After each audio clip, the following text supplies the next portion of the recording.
La crisis de 1954 en México.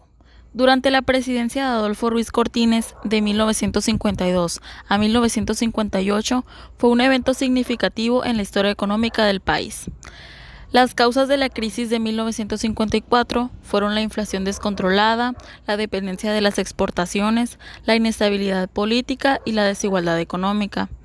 Los efectos de la crisis fueron el desempleo y pobreza, el descontento social y cambios en políticas económicas.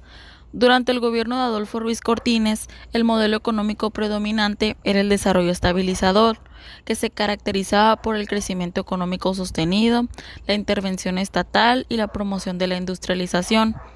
Las principales políticas económicas utilizadas eran el control de precios y salarios, la inversión en infraestructura, el fomento a la industrialización y la apertura a la inversión extranjera.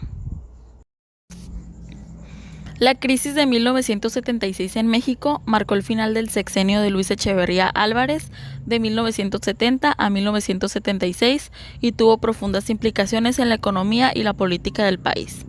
Las causas de la crisis de 1976 fueron la política económica expansiva, el aumento de la deuda externa, la inflación, las caídas en los precios del petróleo y la inestabilidad política y social. Los efectos de la crisis fueron la devaluación del peso, el crecimiento negativo, el descontento social y el aumento de la pobreza. Durante el gobierno de Luis Echeverría se aplicó un modelo económico conocido como desarrollo compartido. Este modelo buscaba el crecimiento económico, la redistribución de la riqueza y la intervención estatal.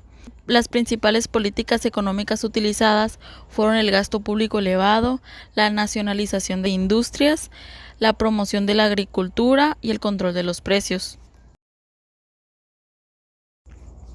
La crisis de 1982 en México, que culminó el sexenio de José López Portillo de 1976 a 1982, representó un momento crítico en la historia económica del país.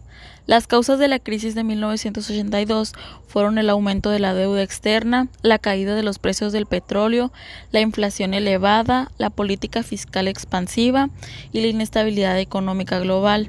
Los efectos de la crisis fueron la devaluación del peso, los recortes en el gasto público, el aumento del desempleo y la crisis social. Durante el gobierno de José López Portillo se aplicó un modelo conocido como desarrollo estabilizador, con características de un enfoque populista.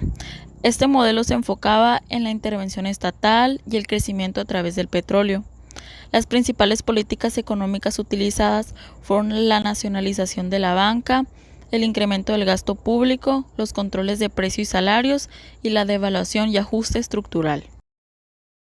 La crisis de 1994 en México, que se produjo al inicio del sexenio de Ernesto Zedillo y al final del de Carlos Salinas de Gortari, fue un evento crucial que tuvo repercusiones significativas en la economía del país. Las causas de la crisis de 1994 fueron la desigualdad económica y social, la apertura comercial y entrada del Tratado de Libre Comercio de América del Norte, el aumento de la deuda externa, la sobrevaluación del peso y la inestabilidad política. Los efectos de la crisis fueron la devaluación del peso, la recesión económica, el aumento del desempleo y pobreza y la fuga de capitales. Durante el gobierno de Carlos Salinas de Gortari se aplicó el modelo del neoliberalismo caracterizado por la apertura económica, la privatización, la estabilidad macroeconómica.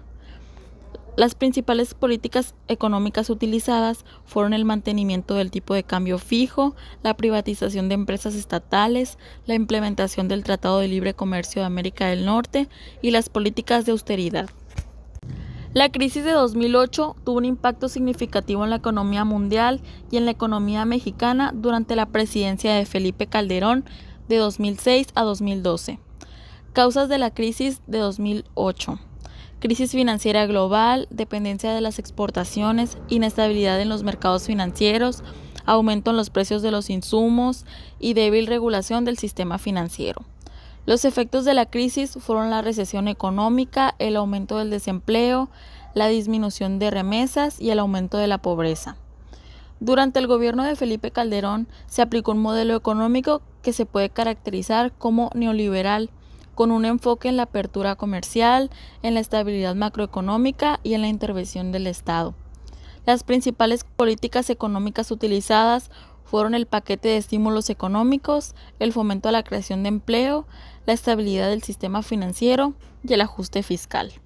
En resumen, cada una de estas crisis económicas tuvo causas y consecuencias específicas, pero compartieron características comunes como desbalance fiscal y monetario, aumento de la deuda externa, presión especulativa sobre el peso, aumento de la inflación y la recesión económica. Es importante destacar que la implementación de medidas de ajuste estructural y apoyo internacional fueron clave para superar estas crisis. Sin embargo, también es fundamental aprender de la historia e implementar políticas económicas sostenibles y responsables para evitar futuras crisis.